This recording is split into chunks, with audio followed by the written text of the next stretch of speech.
काहे माया में भुलाइल बाड़ा तोता हो होता छोड़ के जाए के पड़ी हमें भुलाइल बाड़ा तोता हो छोड़ के जाए के पड़ी।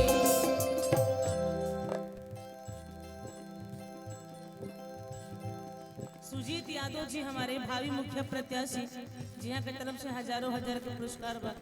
माता रानी तरस की रवा मुखिया बन जाए भावी सेना वर्तमान मुखिया बने।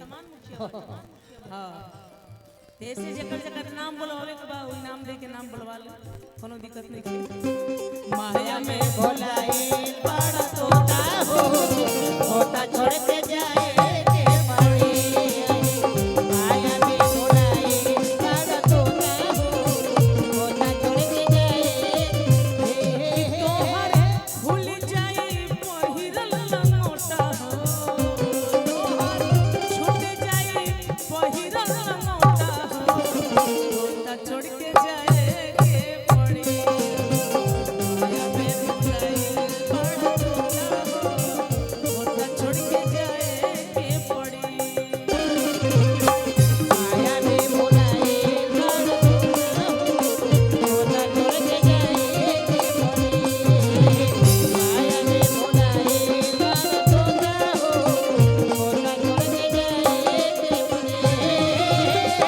लाख रुपया चाहे कतनो कमैबा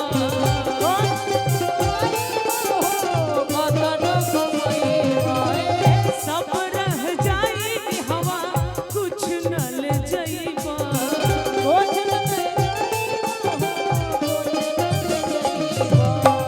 लाख रुपया केतनो कमैबा कुछ नहीं जाई सब एजे रह जइहा कि तोहर छूटी जाई पहिरल लंगोटा हो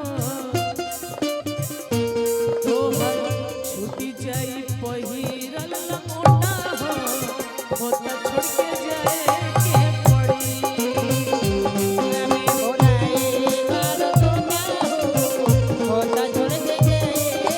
पड़ी। एगो गीत हमरे गांव के मदन चाचा के हा गीत बड़ा अच्छा लगेला। बैठल रोवेली गुजरिया हो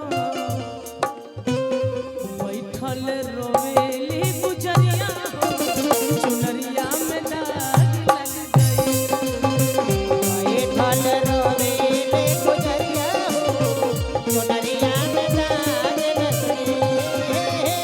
कैसे जाई पिया के नगरिया हो कैसे जाई पिया के नगरिया हो चुनरिया में दाग लग गई। बैठल रोवेली गुजरिया हो चुनरिया में दाग लग गई।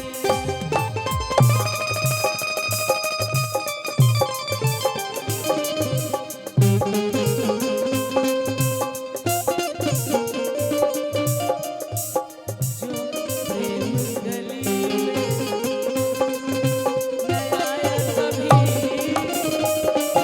खजाना क्या जाने जो प्रेम गली में नया कभी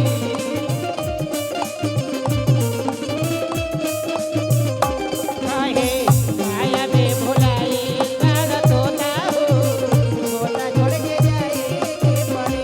माया में भुलाइल बाड़ा तोता हो होता छोड़ के जाए के। चलत रहे। और निर्गुण सम्राट आदरणीय मदन राय जी भरत शर्मा जी विष्णु ओझा जी उनमें से केहू एगो कलाकार के आमंत्रित कई चाहता होला डांसर ना बोला के सबसे अच्छा रहे। निर्गुण के एक से एक भाई विधा वाला गायक लोग बन जाए मजा आ गए रमणियों के बरस सुन ले रहती जा भाई अरु के एगो एक लाइन जब छोट रहे तो निर्गुण के मतलब जानत ना कि निर्गुण मैंने होला का एगो गीत बड़ा तेज चला रहे बहुत छोट रहने उठा कि कौने खोतवा में हाँ यही वाला हाँ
भाई तो भजन हो जाओ कुछ, जब निर्गुण में भजन गावे के बता भजन हो जाओ कैसा।